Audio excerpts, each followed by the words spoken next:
Joshua. Chapter 13. The land Israel had not yet taken.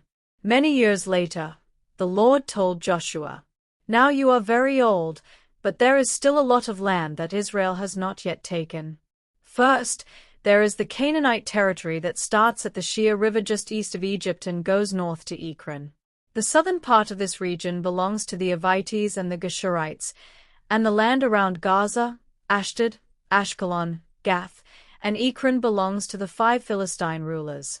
The other Canaanite territory is in the north.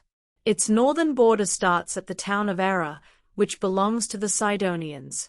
From there, it goes to Aphek, then along the Amorite border to Hamath Pass.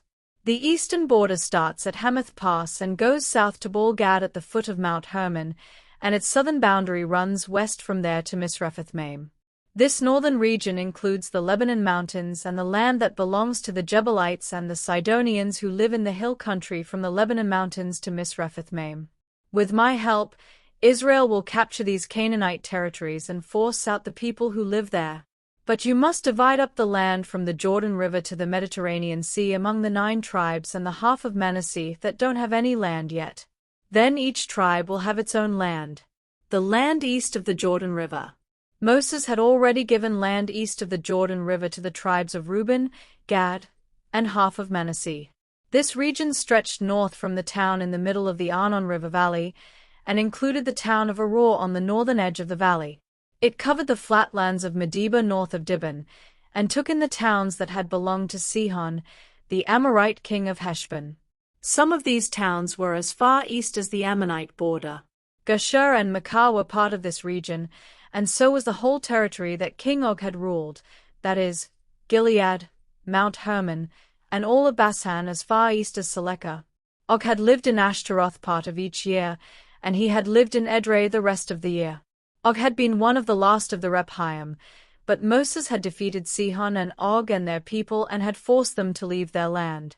However, the Israelites did not force the people of Geshur and Maachah to leave, and they still lived there among the Israelites. Why Moses did not give land to the Levi tribe? Moses did not give any land to the Levi tribe, because the Lord God of Israel had told them, "Instead of land, you will receive the sacrifices offered at my altar." The land Moses gave to the Reuben tribe. Moses gave land to each of the clans in the Reuben tribe. Their land started in the south at the town in the middle of the Arnon River Valley, took in the town of Aroer on the northern edge of the valley, and went as far north as the flatlands around Medeba. The Amorite king Sihon had lived in Heshbon and had ruled the towns in the flatlands. Now Heshbon belonged to Reuben, and so did the following towns in the flatlands: Dibon, Bamoth-Baal, Beth-Baal-Maon, Jahaz, Cadmoth, Mephath, Kiriathaim, Sibmah, Zereth-Shahar on the hill in the valley, Beth-Peor, slopes of Mount Pisgah, and Beth-Jeshemoth. Moses defeated Sihon and killed him and the Midianite chiefs who ruled parts of his kingdom for him. Their names were Evi, Rechem, Zur, Hur, and Reba. The Israelites also killed Balaam the son of Beor, who had been a fortune teller. This region with its towns and villages was the land for the Reuben tribe, and the Jordan River was its western border. The land Moses gave to the Gad tribe. Moses also gave land to each of the clans in the Gad tribe. It included the town of Jazer, and in the Gilead region their territory took in the land and towns as far east as the town of Aroer just west of Rabbah. This was about half of the land that had once belonged to the Ammonites. The land given to Gad stretched from Heshbon in the south to Ramath-Mizpeh and Betonim in the north, and even further north to Mahanaim and Lidbor. Gad also received the eastern half of the Jordan River Valley, which had been ruled by King Sihon of Heshbon.